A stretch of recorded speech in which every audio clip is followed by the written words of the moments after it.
halde bu dil hoşumuza gitmiyor. Herhalde Kürtçe bize zor geliyor. Şimdi bu yekiye bu hamu şey emnahada bu hamu Kürt'e. Bu dayı kelime Kürt, babime Kürt, balık kelime Kürt, ağam Kürt. Nebes hamu bu Kürt'ü dağıtır. Efkemasyon ne ya doktor ha? Efkemasyon ne hamu yani? عندك ما يا أزجي بغبتك وأنا من جوانا بتر بابام تك أنا تك أزجي إستنبولي ما أنا عايز مقبولي من دكتور مادام وهذا هو خشية اللي مش بيستوشنا وكان نوع شارسة bu gençlerin gerçeği ha genç olmakta tohum ha çok zarfı da ben ne zannı bunu doğruya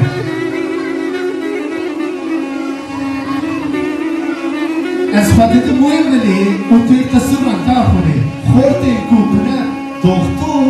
درش کنه نینه کوکور و کتی خواندن بلا سوسیولوگ موقع آبیتن اصلا چو لبر و حاول دور کبر یوریو نازک مبوره خانم افندی گران چو سبک های ایو دموکراسی کیف و شاهیه تالان و تار و مال سر نیلو خاره buyurun hanım efendi, az cahil و تخمندی ya vallahi az şükratına خود دادم به سد موتنته yeme em geriyle lehum peş ketine ya az şükratına خود دادم به سد موتنته hanım efendi بسالان دخوینه بسال پشتی زانکم نابه من او راستیامه هفال قسم به ناب خدا والای چونا یورده کرد بیشی بروده تشتکی تونه به و حتی نکاره بخونه والایه هرچی گنج بروح سپورتیف او دبن آلترناتیف وی خلیل سری من به اولمشنا منا کمبه گنجتی نموهایه که او چاوشی و چاوبلکو گنجتی نبچلایه و نبزیو زیبایه هر نه او رعی پوچ و نجی او سیکا تیا روز سلام دوی گنج بره تنی یه لسر منی واخیتک و تکو تومه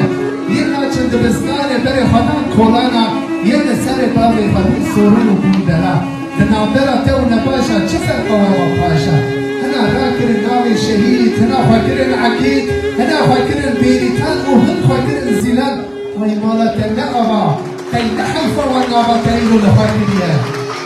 گر گنجن نوحابن و نفشیتن شوابن او گنجن منه دکتور این امبوه رازی لخدی نبن پاریزه شبلای نازمتر اف روژانه هی روژه گلکی باشه من قلت يا السريرة أب شيروكا مياه شيروكا بيشاك أم دمك وأم